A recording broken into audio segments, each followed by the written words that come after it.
আর বন্ধুরা, আপনারা ভালো আছেন? আশা করি ভালো আছেন। দেখুন বন্ধুরা, আমার লাউ গাছে অনেক লাউ হয়েছিল, কিন্তু ঠিক আমি স্প্রে করিনি, তাই জন্যে কিছু লাউ নষ্ট হয়ে গেছে, সেগুলো আমি দেখাবো। আর এই লাউটা দেখো বন্ধুরা কত বড় হয়েছে। লাউটা আমি আজকে হারভেস্ট করে নিচ্ছি, বেশ বড়ই হয়েছে। স্প্রে না করলে লাউ গাছে যে কী ক্ষতি হয় আর সেগুলো আপনারা দেখতে পাবেন। আমি পরে পরে দেখাচ্ছি, শেষের দিকে আপনারা দেখতে থাকুন। আমি এই লাউটাকে হারভেস্ট করে নিয়েছি, কারণ এও যদি দাগ করে দিচ্ছে, যদি নষ্ট হয়ে যায়, কিন্তু হচ্ছে সেই জন্য আমি লাউগুলোকে হারভেস্ট করে নিয়েছি। এই লাউটাকে বেশ বড় হয়েছে। আর লাউয়ের অনেক লাউয়ে অনেক ক্ষতি হয়েছে, সেই ক্ষতিগুলো আমি দেখাচ্ছি, দেখতে থাকুন। সেই লাউগুলোকে আমি যতগুলো লাউ নষ্ট করেছে সেই লাউগুলোকে আমি তুলে নিয়েছি। তুলে নিয়ে আমি এবার কেটে দেখাবো লাউ ক্ষতি হলে কী ক্ষতি হয় স্প্রে না করলে। আমি স্প্রে করিনি, প্রথমে ভাবলাম নর্মালভাবে ন্যাচারালভাবে হোক, কিন্তু না, ঠিক না, এটা একটু স্প্রে দরকার রয়েছে। আর তাই জন্য আমি আরেকটা গাছেও ছিল সেই লাউ, সেটাও কেটে নিয়েছি। এই দেখুন কেমন দাগ হয়ে গেছে লাউটার, তাই কেটে নিয়ে আমি সেটাকে কেটে দেখাবো ওর ভেতরে কী অবস্থা। আপনারা দেখতে থাকুন পুরো ভিডিওটা। তাই সবাইকে বলবো যারা ছাদে লাউ চাষ করেন, আমি তো আমার অভিজ্ঞতায় বলছি, একটু স্প্রে করার দরকার রয়েছে, যাতে লাউগুলো ভালো রাখা যায় বা অনেকগুলো লাউ ধরে, তার জন্য একটু স্প্রেই দরকার রয়েছে, না স্প্রে করলে হয় না। আরও একটা পদ্ধতি আছে, সেটা আমি পরের ভিডিওতে দেখাবো। এই দেখুন লাউগুলোর অবস্থা দেখুন, ছনিগুলো কীভাবে নষ্ট করেছে, আর এই লাউগুলো কত বড় হয়েছে তাও খারাপ করে দিয়েছে।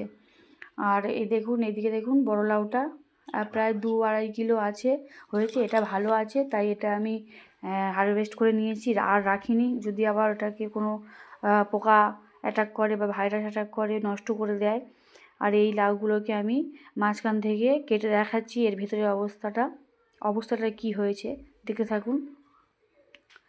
আর দেখুন আমি এইভাবে একটা ছুরির সাহায্যে লাউটার মাঝখান থেকে কেটে নিয়েছি, কেটে দেখছি বিরাট খারাপ অবস্থা লাউটার।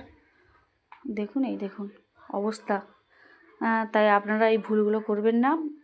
আমার এই ভুলের জন্য লাউগুলো নষ্ট হয়ে গেছে স্প্রে না করার কারণে। দেখুন অবস্থা। আপনারা যদি চান লাউ ভালো ছাদ বাগানে করতে, তো একটু স্প্রে করবেন। এই দেখুন অবস্থা দেখুন। লাউ হলো ছাদ বাগানে ভালোই হয়, কিন্তু স্প্রে না করার জন্য লাউগুলো এই ক্ষতি হয়েছে। দেখুন অবস্থাটা।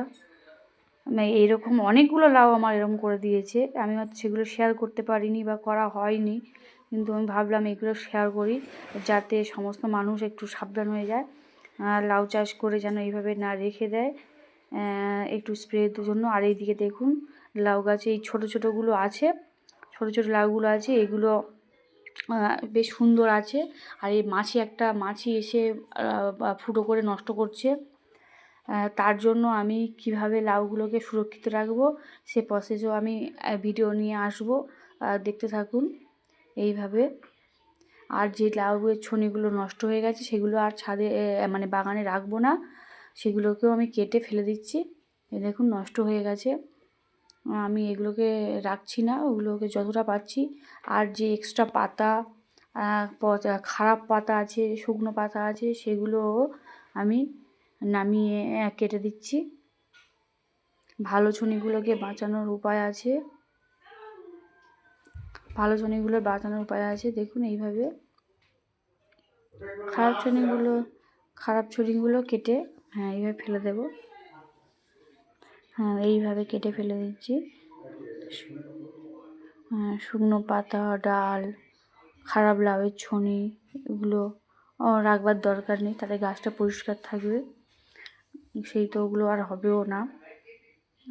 এইভাবে লাউ গাছটাকে আবার যত্ন করছি, যদি কিছু লাউ আবার আমি হারভেস্ট করতে পারি। দেখুন এই শুকনো পাতাগুলো আমি হারভেস্ট করার আগেই শুকনো পাতাগুলো কেটে ফেলে গাছটাকে পরিষ্কার রাখছি। এদিকে আর একটা লাউ গাছ আছে, তার পাতাগুলো আমি কেটে নিচ্ছি। আমার ছাদ বাগানে মোট 9 করে 4, 5, 6, 7, 8টা 8-9খানা 8-9টা লাউ গাছ রয়েছে। সমস্ত লাউ গাছগুলোকে আমি এইভাবে পরিষ্কার করে নিচ্ছি। এইভাবে নিয়ে আর এক্সট্রা যে ডালগুলো ঝুলে গেছে সেইগুলো বেকার, ওর মধ্যে কোনো ফল হবে না, তাই ওই ডালগুলোতে আমি কেটে গাছটাকে পরিষ্কার করে দিচ্ছি, যাতে গাছের যে সার জল খেয়ে নেবে ওটা কোনো কাজেই তো লাগবে না, তাই কেটে পরিষ্কার করছি। নিচের দিকের পাতায় কিন্তু বেশি পোকা অ্যাটাক করে, তাই আমি এগুলোকে কেটে পরিষ্কার করে দিচ্ছি। এইভাবে দেখতে থাকুন। এইভাবে সমস্ত শুকনো পাতা ডাল সব কেটে দিচ্ছি, দিয়ে গাছটাকে পরিষ্কার করে দিলাম, যাতে পোকা না অ্যাটাক বেশি করতে পারে। আর এইদিকে এই গাছটা দেখুন, এই গাছটাতেও ঠিক লাউ হয়েছিল গোড়ার দিকে দুটো, আবার উপরের দিকে হয়েছে। আর তার আপডেট আমি আবার পরে ভিডিওতে নিয়ে আসবো। এরও ঝুলন্ত যে ডালগুলো আছে, যে বড় বড় পোকা পাতা আছে, সেগুলোকে আমি কেটে দিচ্ছি, দিয়ে পরিষ্কার করে দেবো। এইভাবে আপনারাও করতে পারেন, তাহলে গাছটাও বেশ ফ্রেশ থাকবে, পরিষ্কার থাকবে। দেখুন বন্ধুরা, আপনারাও এইভাবে করবেন, ঠিক এইভাবে। আর ওপরের যে লাউগুলো হওয়ার জন্য নিচের ডালগুলো অবশ্যই কাটা দরকার, তাহলে গাছটা বেশ পরিষ্কার পরিচ্ছন্ন রাখবে। ওইদিকে দেখুন আরও 2টো ড্রামে আমার নতুন লাউ গাছ উঠছে। এগুলো প্রায় 6-7 ফুট করে হাইট হয়ে গেছে, এখনও মাচায় ঠিকঠাক পৌঁছায়নি। এরও নিচে 2-3টে করে পাতা কেটে দিচ্ছি। এগুলো গরমের লাউ, আপনারা গরমের লাউ করতে পারেন, গরমেও লাউ ভালো হয়। লাউ সারা বছরই মোটামুটি ভালোই হয়। ছাদ বাগান তো আমি কিন্তু 2টো জাত আলাদা, একই রকম জাত নয়, 2টো জাত আলাদা। গরমের লাউ জাত আলাদা, শীতের লাউয়ের জাত আলাদা, 2টো আলাদা ধরনের লাউয়ের বীজ দোকানে পাওয়া যায়। এইভাবে আমি নতুন গাছে দেখুন, এই যে সাইড দিয়ে ছোট ছোট ডাল বেরোচ্ছিল, সেগুলো কেটে নিচ্ছি। জানেন তো, এই লাউয়ের এই ডাল সাইডের ডালগুলো না কাটলে কি হয়, এখানে ছোট ছোট কুঁড়ি চলে আসার জন্যে গাছটা ওপরের দিকে আর বাড়তে যায় না। ওই নিচের ওই ডালগুলো ঝুলে ঝুলে যায়, কেমন বাজে হয়ে যায়, গাছটা তাদের নষ্ট করে ফেলে, গাছের বাড়ন তো কমে যায়। ওই নিচের দিকে ঝুলে ঝুলে যায়, ওরাই সার মশলা সব খেয়ে ফেলে। তাই এই সাইডের ডালগুলো আমি কেটে পরিষ্কার করেছি। কচি ডাল, একদম কচি ডাল দেখুন, তাও আমি মায়া করিনি, তাও আমি সমস্ত ডালগুলোকে এইভাবে কেটে দিচ্ছি। এইভাবে নিচে 1-2টো পাতা কেটে নিয়েছি।